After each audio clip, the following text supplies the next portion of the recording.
আগামী 12ই ফেব্রুয়ারি অনুষ্ঠিত হতে যাচ্ছে জাতীয় সংসদ নির্বাচন। আসন্ন জাতীয় সংসদ নির্বাচন জনগণের ভোটাধিকার নিশ্চিত করতে সব ধরনের প্রস্তুতি সম্পন্ন করেছে নির্বাচন কমিশন। তবে ভোট কেন্দ্রে শৃঙ্খলা বজায় রাখতে ভোটারদের জন্য জারি করা হয়েছে বিশেষ বিধিনিষেধ। নির্বাচন কমিশনের তথ্য মতে ভোটারদের পরিচয় নিশ্চিত করতে সাথে জাতীয় পরিচয়পত্র বা ভোটার স্লিপ রাখা সহায়ক হবে।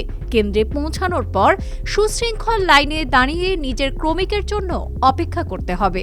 এ সময় বৃদ্ধ এবং শারীরিক প্রতিবন্ধীদের অগ্রাধিকার দেওয়ার আহ্বান জানানো হয়েছে। পোলিং অফিসারের কাছ থেকে ব্যালট পেপার সংগ্রহের পর ভোটারকে প্রবেশ করতে হবে নির্ধারিত গোপন বুথে। সেখানে পছন্দের প্রতীকে নির্ভুলভাবে সিল দিয়ে ব্যালটটি যথাযথভাবে ভাঁজ করতে হবে।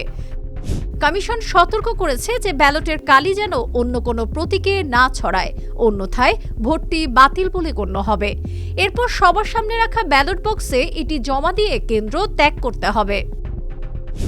নির্বাচনী আচরণবিধি অনুযায়ী ভোট কেন্দ্রের ভেতরে স্মার্টফোন বা যে কোনো ধরনের ক্যামেরা ব্যবহার সম্পূর্ণ নিষিদ্ধ। ব্যালট পেপারের ছবি তোলা বা সামাজিক যোগাযোগ মাধ্যমে প্রকাশ করা দণ্ডনীয় অপরাধ।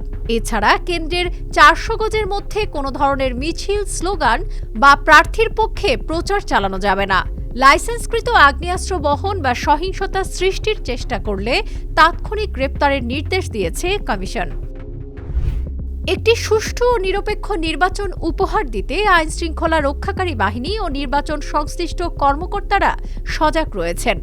সচেতন নাগরিক হিসেবে আইন মেনে নিজের মূল্যবান ভোটাধিকার প্রয়োগ করাই এখন আমাদের সকলের বড় দায়িত্ব। ডেস্ক রিপোর্ট, আজকের পত্রিকা।